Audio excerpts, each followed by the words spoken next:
Idul Kurban ini atau udhiyah ini yang sangat luar biasa nilainya, pahalanya di sisi Allah SWT dan manfaatnya bagi pribadi dan keluarga, masyarakat ya, bahkan bagi umat manusia secara umum. Tentu mempunyai aturan-aturan dalam pelaksanaannya karena dia ibadah. Ibadah ini harus mengikuti petunjuk-petunjuk dari Al-Quran, dari Sunnah, dari contoh Rasulullah Sallallahu Alaihi Wasallam.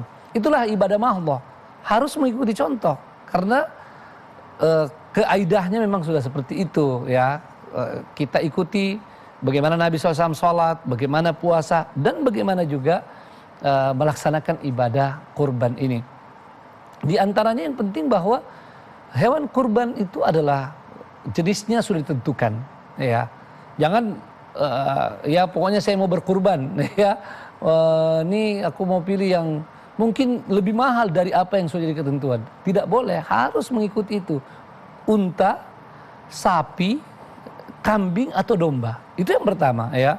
Jangan bilang saya mau karena di sini orang lebih suka makan ayam, mau 10.000 ekor ayam, lebih mahal daripada kambing. Tidak bisa ya.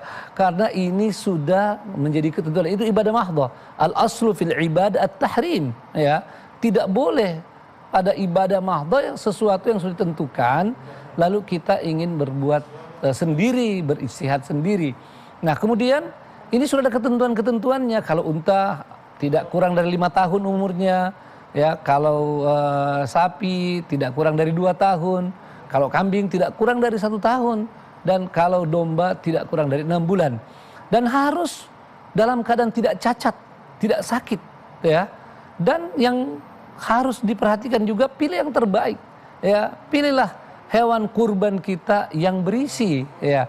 Karena kita akan mempersembahkan kepada Allah Subhanahu wa taala yang kita cintai dan kita ingin ada manfaat yang sebesar-besarnya buat masyarakat, buat mereka yang kita akan bagikan hewan kurban ini. Di antara hal yang penting juga adalah kalau memungkinkan hewan kurban itu kita sembelih sendiri, ya. Sebagaimana contoh Rasulullah sallallahu alaihi wasallam kana yudahhi bikabshaini amlahaini aqranaini dzabahahuma biyadihi wa samma wa kabbar, ya. Wa samma wa kabbar adalah Nabi SAW berkurban dengan 2 ekor kabsyah, ya, yang bagus dan punya tanduk, ya. Artinya ini istimewa kambing Nabi SAW atau domba Nabi SAW. Lalu beliau menyembelihnya dengan tangannya sendiri, ya. Nah, di situ juga dalam hadis dikatakan sama wa kabbar, mengucapkan bismillah dan bertakbir. Dari sini juga difahami bahwa dalam menyembelih hewan kurban harus membaca bismillah dan bertakbir. Bismillahirrahmanirrahim atau bismillah Allahu akbar. Bismillah wallahu akbar. Kalau sapi, kambing, domba itu disembelih. Tapi kalau unta, sunnahnya dia dinahar. Ya, seperti dalam surah Al-Kautsar, fasalli li rabbika wanhar. Ya. Wanhar itu kalau unta ada alatnya memang ditusuk ke lehernya. Ya. Itu untuk menyembelih unta. Nah, kemudian daging kurban ini itu dibagi menjadi 3 bagian. Ingat, 3 bagian, bukan sepertiga, ya. 3 bagian, tidak harus sama, ya. Tetapi perlu diperhatikan 3 bagian. 3 bagian ini adalah kita makan, ya. Lalu kemudian ada yang kita hadiahkan dan yang kita bagikan secara umum. Itu adalah petunjuk-petunjuk bagaimana hewan kurban itu. Dan ingat, kalau kita mengambil jasa daripada orang yang menyembelih, tidak boleh dibayar dengan bagian-bagian manapun dari hewan kurban itu. Harus dibayar dari uang di luar dari hewan kurban, ya. Kita sempurnakan semua dari hewan kurban ini adalah untuk dimanfaatkan sebagaimana tadi di dalam 3 bagian.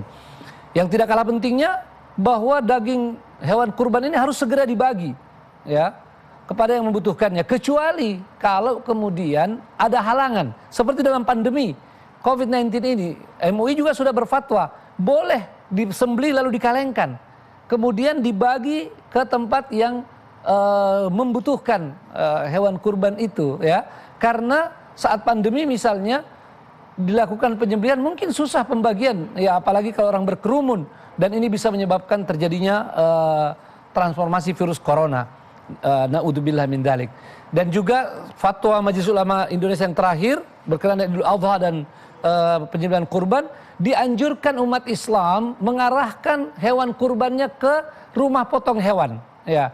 Karena kalau di tempat-tempat yang tidak memungkinkan ya, maka bisa menyebabkan terjadinya penularan virus corona. Nah, ini fatwa-fatwa penting dari Majelis Ulama Indonesia tentang pelaksanaan udhiyah atau hewan kurban ini. Maka dengan hal tersebut, mari kita laksanakan ibadah ini. Mari berlomba-lomba, sebab ini tidak bisa digantikan menjadi sedekah. Dia tetap adalah ibadah udhiyah. Semaksimal mungkin kita laksanakan. Sedekah juga lain babnya ya. Ini harus kita ikuti, dan siapa yang mengikuti ketentuan Allah SWT termasuk tata caranya, itu adalah jalan mendapatkan ridhonya. Semoga Allah SWT memudahkan bagi kita semua.